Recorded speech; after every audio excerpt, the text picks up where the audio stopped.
Assalamualaikum warahmatullahi wabarakatuh. Selamat siang semuanya. Perkenalkan, kami dari kelompok 1 akan mempresentasikan hasil diskusi kami dengan tema kompensasi. Sebelumnya, saya akan memperkenalkan kelompok saya. Yang pertama, saya adalah Lulu Hayah Atakia sebagai moderator dan ada beberapa rekan saya, yaitu Restu Hidayantri, Peti Dwi, Devi Lestari, dan Neng Elivelia. Untuk poin pertama pada presentasi kali ini akan disampaikan oleh rekan saya, yaitu Restu Hidayantri. Pengertian kompensasi. Menurut William Wetter dan Kate Davis, kompensasi adalah apa yang seorang pekerja terima sebagai balasan dari pekerjaan yang diberikannya, baik upah per jam ataupun gaji periodik didesain dan dikelola oleh bagian personalia. Selanjutnya, menurut Dr. Andes Malayu Hasibuan, kompensasi adalah semua pendapatan yang berbentuk uang ataupun barang langsung ataupun tidak langsung yang diterima oleh karyawan sebagai imbalan atas jasa yang diberikan kepada perusahaan. Jadi, dapat disimpulkan kompensasi sebagai kewajiban yang wajib atas beban dan tanggung jawab yang diberikan, sedangkan bagi karyawan adalah hak yang harus diterimanya. Tujuan pemberian kompensasi. Menurut Hotwaismojo dalam Tohardi 2002 halaman 414, yang pertama, menghargai prestasi kerja. Dengan penghargaan organisasi terhadap prestasi kerja para karyawan, dengan selanjutnya akan mendorong perilaku-perilaku atau performa karyawan sesuai dengan apa yang diinginkan oleh organisasi atau perusahaan, misalnya produktivitas yang tinggi. Poin kedua yaitu menjamin keadilan. Dengan adanya sistem kompensasi yang baik akan menjamin terjadinya keadilan di antara karyawan dan organisasi.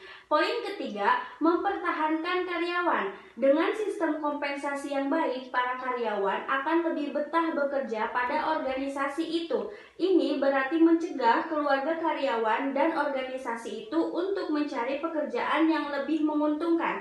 Poin keempat yaitu memperoleh karyawan yang bermutu. Dengan sistem kompensasi yang baik akan menarik lebih banyak calon karyawan. Dengan banyaknya pelamar atau calon karyawan akan lebih banyak pula peluang memilih karyawan yang baik.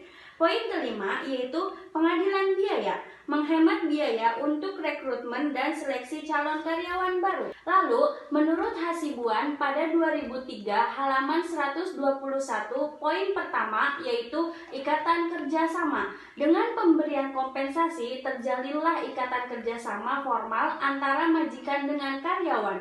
Poin kedua yaitu kepuasan kerja. Dengan balas jasa karyawan akan dapat memenuhi kebutuhan-kebutuhan fisik, status sosial, dan egoistisnya sehingga memperoleh kepuasan kerja dari jabatannya. Poin ketiga yaitu pengadaan efektivitas. Jika kompensasi ditetapkan cukup besar, pengadaan karyawan yang qualified untuk penjualan akan lebih mudah. Poin keempat yaitu motivasi. Jika balas jasa yang diberikan cukup besar, manajer akan lebih mudah memotivasi bawahannya. Poin kelima yaitu stabilitas karyawan. Dengan performa kompensasi atas prinsip adil dan layak serta eksternal konsisten yang kompensatoritas, maka stabilitas karyawan lebih terjamin karena turnover relatif kecil. Poin keenam yaitu disiplin. Dengan pembalasan jasa yang cukup besar, maka disiplin karyawan semakin besar pula. Dan poin terakhir yaitu pengaruh serikat buruh. Dengan program kompensasi yang baik, pengaruh serikat buruh dapat dihindarkan dan karyawan akan berkonsentrasi pada pekerjaannya.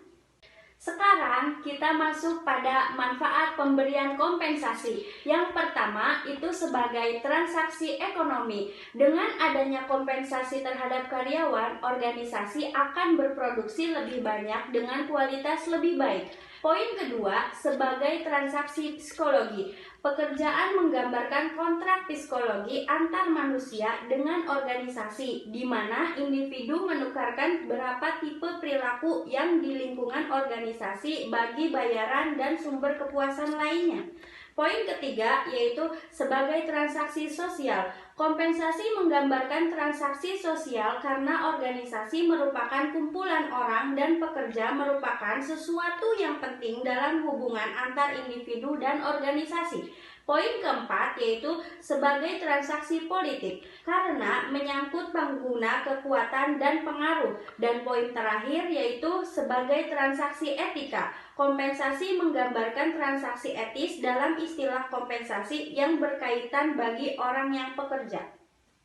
Komponen kompensasi yang pertama ada gaji, kedua konsumsi atau makanan, ketiga transportasi, keempat perumahan, kelima kesehatan, 6 tunjangan jabatan, 7 tunjangan kelangkaan, 8 tunjangan kemahalan, 9 tunjangan inflasi, 10 tunjangan prestasi, 11 bonus, 12 insentif, 13 lembur, 14 tunjangan hari tua, 15 tunjangan hari raya atau THR, dan 16 tunjangan lainnya. Selanjutnya ada prinsip pemberian kompensasi. Yang pertama ada keadilan prosedural dan distributif dalam kompensasi. Keadilan prosedural merupakan keadilan yang dirasa dari proses dan prosedural yang digunakan untuk membuat keputusan mengenai para karyawan termasuk imbalan jasa mereka. Kedua yaitu ada keterbukaan gaji.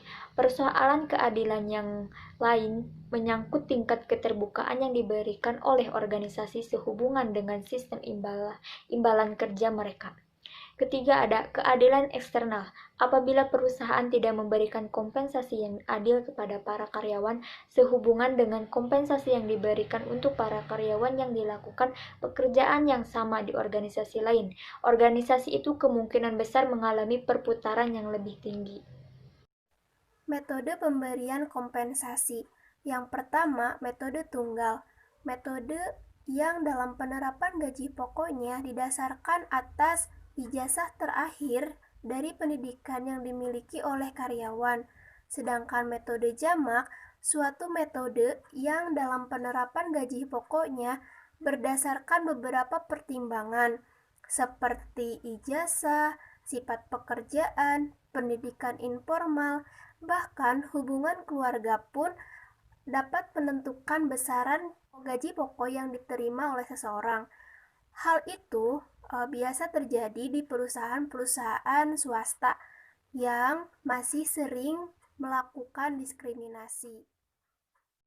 Selanjutnya ada faktor-faktor yang mempengaruhi besaran kompensasi. Menurut Hasibuan, bahwa faktor-faktor yang mempengaruhi kompensasi sebagai berikut. Yang pertama, penawaran dan permintaan tenaga kerja. Jika pencari kerja atau penawaran lebih banyak dari lowongan pekerjaan atau permintaan, maka kompensasi relatif kecil. Begitupun sebaliknya. 2. Kemampuan dan kesediaan perusahaan. Apabila kemampuan dan kesediaan perusahaan untuk membayar semakin baik, maka tingkat kompensasi akan semakin besar. Begitupun sebaliknya. 3. Serikat buruh atau organisasi karyawan.